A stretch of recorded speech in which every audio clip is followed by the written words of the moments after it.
A group of psychiatrists asked themselves the following question: which character in films best represents the most realistic portrayal of a psychopath? To answer this question, they analyzed 400 movies. Among all these characters, the one closest to a true psychopath is...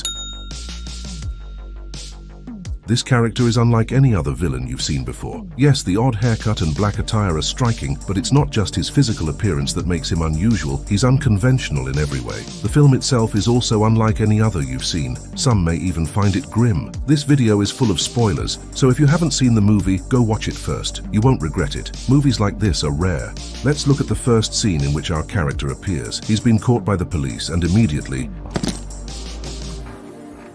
we notice his weapon. It's a weapon that's uncommon among killers. You know, the pneumatic gun used in slaughterhouses to kill cattle, sheep, or goats. This one is connected to an oxygen tank. It's the most absurd and simultaneously the most terrifying weapon choice for a killer. It perfectly matches his indifferent personality, setting him apart from other psychopathic killers. Unlike knives or saws, which cause painful deaths, this weapon delivers a quick and painless end. Let's also focus on his appearance. The haircut is reminiscent of a child's or a medieval intellectual's hairstyle, almost like a wig.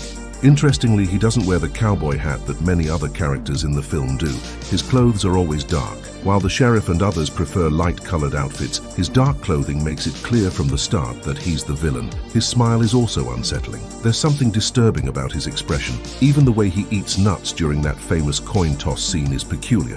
You might wonder how eating nuts can be strange, but it truly is. At the beginning of this video, I mentioned that researchers identified this character as the most realistic portrayal of a psychopath. And one of the key traits of psychopaths is their ability to remain calm in a crisis. We never see this killer lose his temper. For example, recall the scene where he interrogates a woman. He persistently asks her, "Where does Mars work?" while she repeatedly responds, "I can't tell you." Just as he's about to press her further, he hears a noise from the side, realizes they're not alone, and immediately steps back. Though he's frustrated, he doesn't lose his composure or take the risk of killing her. So, what's one of the best ways to gauge a person's level of calmness? By observing their attitude toward pain. This killer has an incredibly high pain threshold. After being wounded during his confrontation with Mars, he knows he can't go to the hospital, so he treats himself. Watching him carefully patch himself up while blood flows from his wound and sweat drips from his face is oddly satisfying. There's even a mystical elegance to the process. Toward the end of the film, after he's involved in a car accident, we see him at his most pitiful and vulnerable. Even in the shock of the crash, he manages to remain remarkably composed. If I had to sum up this character in one word, rather than calling him cool-headed, I'd prefer to say he's emotionless. It's this lack of emotion that makes him so terrifying. In this respect, he differs from other villains once again. When he kills someone, he doesn't engage in a show of power or revel in victory. He kills, then moves on. He's a far cry from the classic psychopathic killer we see in movies. Usually, we see a pleasure factor in psychopathic killers. Remember Alex from A Clockwork Orange, one of the most famous? He derived such pleasure from committing crimes and killing people that he viewed these acts as artistic endeavors. Recall the famous scene where he fantasizes about the crimes he's going to commit. He was so ecstatic that even classical music played in the background. We're used to those exuberant, passionate killers, but not this character. He's incredibly cold. In this respect, he reminds me of deadly animals. They kill their prey and continue with their lives as if nothing happened, because killing is in their nature. This character is the same. We wouldn't expect a psychopath to feel remorse, but he also doesn't seem to derive much enjoyment from his killings. We're dealing with a psychopath who is completely devoid of fear or sadness. He's also incredibly intelligent. The film reveals his intelligence without shoving it in our faces, allowing us to discover it through subtle hints. For example, when he goes to the hotel where Mars is staying to stake out the place, he immediately rents a room for himself. As soon as he enters, he takes note of where the lights are and the room's layout. These are all rehearsals for the attack. Like a tenant inspecting a new apartment, he examines the walls of his hotel room. When you watch the scene for the first time, it might be hard to guess, but he's actually checking the thickness of the walls to see if a bullet from his gun could penetrate them. And yes, it does. As soon as he enters his room, he makes a strange move.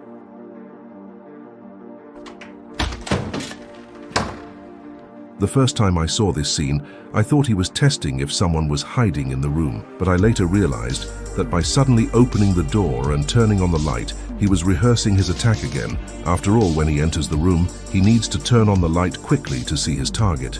It's like reflex practice. He even takes off his shoes to avoid making noise when entering the hotel room where the attack occurs, or when he notices the lights in the second hotel room. He first stops in front of the door, then turns around and walks away, pretending not to notice anything before finally turning off the lights. This too can be seen as an example of his intelligence. In conclusion, he's incredibly smart, and in this respect, he differs from the traditional portrayal of a psychopathic killer.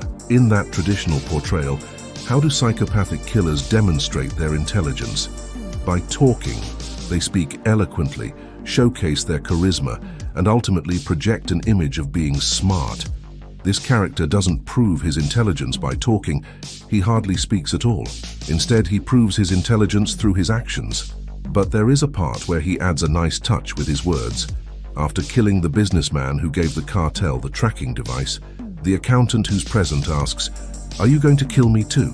The character's response is, "Do you see me?" That single question summarizes so much. What does it mean? If you see me, then you already know the answer to whether I'm going to kill you. After all, you could report me to the police, but if you don't see me, if you pretend I was never here, I might let you go. We don't know if the accountant lives or dies as the scene cuts to another. But if you ask me, I'd say the character likely killed him, because the way he says, "Do you see me?" implies, "You saw me, so I have to kill you." What did we say about Moss? He's someone who fell into the net of blind fate in life. Although he decided to steal this money of his own free will, it was chance, destiny, that brought him there. This concept of chance fate is mainly explored through Chigurh. He has 3 types of weapons: an airgun, a silenced shotgun, and a coin. Technically, a coin isn't a weapon. It seems difficult to kill someone with a coin, but in this sense, it is a weapon. Chigurh sometimes leaves his victim's fate to the outcome of a coin toss instead of killing them directly. So what's Chigurh's motivation when he explains the coin toss? After all, he's a very measured, methodical killer. Leaving the fate of some of his victims to a coin toss seems contrary to his analytical side. It's like this. In this story, there are views represented by 3 main characters. The sheriff character represents the idea of alienation, inability to adapt to the cruelty of life. Moss is someone who accepts and adapts to the cruelty of life and ultimately thinks about himself and his family's interests. Chigurh, on the other hand, is a character who represents the cruelty of life, the inevitable evil, the representative of chance and fate. And if we look at real life, aren't many disasters like a coin toss game of chance? Sometimes, even if we follow all the rules while driving, some maniac might crash into us, or it's possible for a psychopath to suddenly kill us on the street for no reason. Look at the news. You'll see so many examples at the simplest level. I read somewhere recently, for instance, a woman was walking down the street when an air conditioner, whether he lives or dies, onto her head and she lost her life. In other words, that moment by chance, she passed by exactly where the air conditioner was going to fall. If she had been 5 to 10 minutes earlier or later, she would have survived. As people ponder over such things, their nerves get frayed. It's as if we're so close to the cruel side of life, and the parameters that expose us to or protect us from these cruelties are beyond our control. Let's remember Mike Tyson's words. Everyone has a plan until they get punched in the mouth. You make plans, you think life is under your control, but it's not really like that. Call this situation chance or fate. This is why Chigurh resorts to such a coin toss game, as he represents the randomness and chance factors related to that concept of evil he embodies. Perhaps this is also the reason why he's so emotionless and devoid of remorse. Because he's in the role of a representative of fate, to him, these murders are events that occur in the natural flow of life and are inevitable. Even the cover of the film can be interpreted in terms of this character's philosophy of fate. Look at how Chigurh is depicted while Moss is running away, like a massive and inevitable force chasing its target. While Moss is a person trying to escape his fate, Chigurh is the representation of an unstoppable disaster. Now let's examine that famous coin toss scene.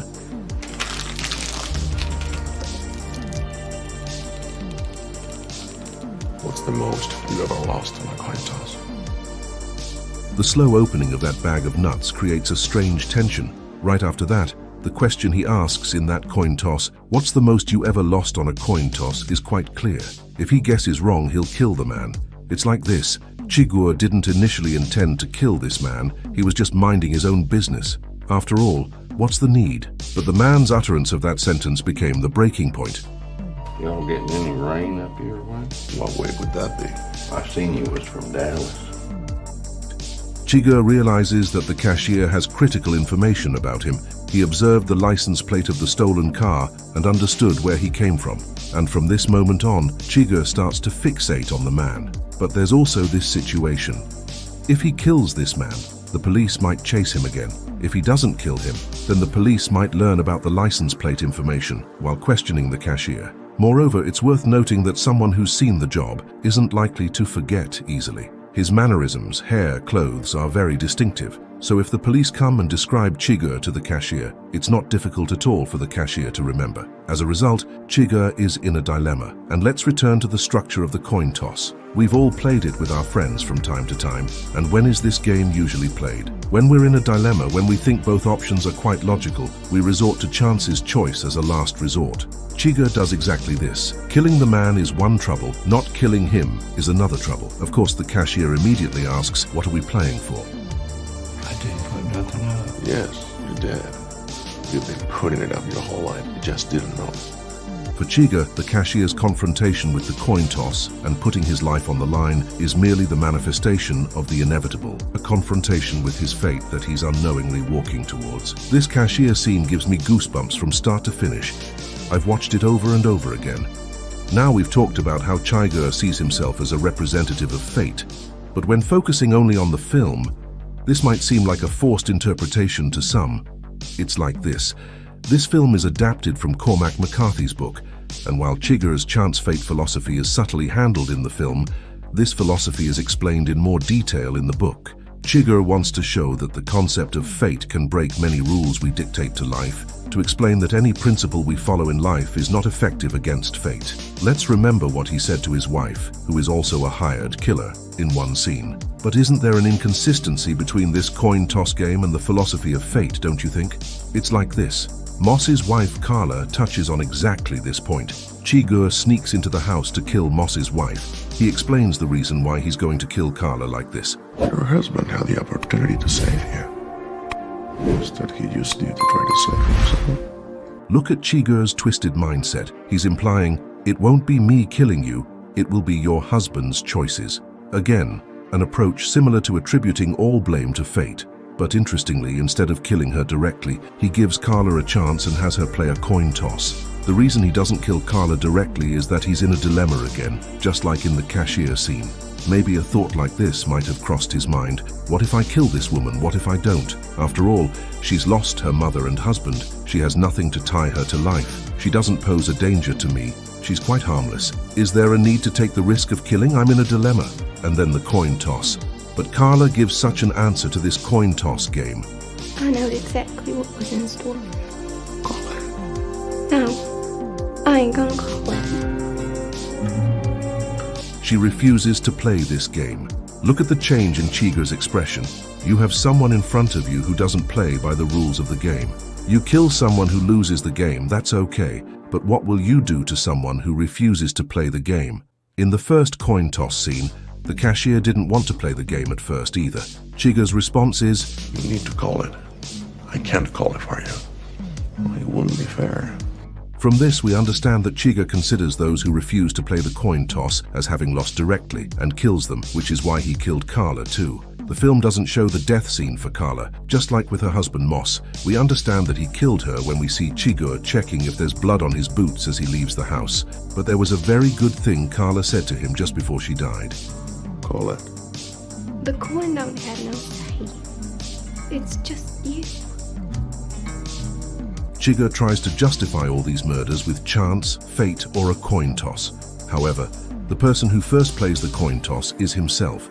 He says, look, the coin toss decides, I have no effect, but essentially, he decides to play it. When Carla tells him this, he's inwardly stunned.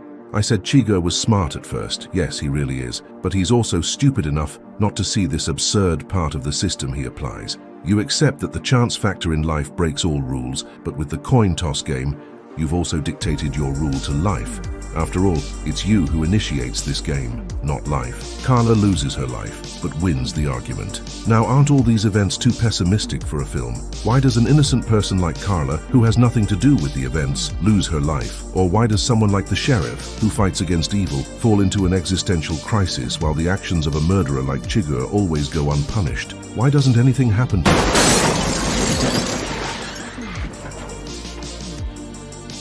We can't say divine justice punished him for this accident. At most, we can say he also took a hit from the blind luck of life. He didn't have this accident because he was evil. It didn't happen to him because he didn't follow the rules. He was crossing at a green light after all. It just reminded him of the lawlessness and randomness of life. Even the most terrifying and seemingly invincible character in the film couldn't defeat the blind luck of life. He gets out of the car in a wrecked state, just like the car. Give him credit. Even though he shows the shock effect of the accident, he still manages to remain irritatingly calm. Even in this state, he's broken his arm and the bone is sticking out. You know how I likened Chigurh to a deadly animal. In this scene, he's suffering like an animal wounded after a terrible fight. But instead of showing that he's in pain like a human, how should I say, there's a calmness against pain that's peculiar to animals.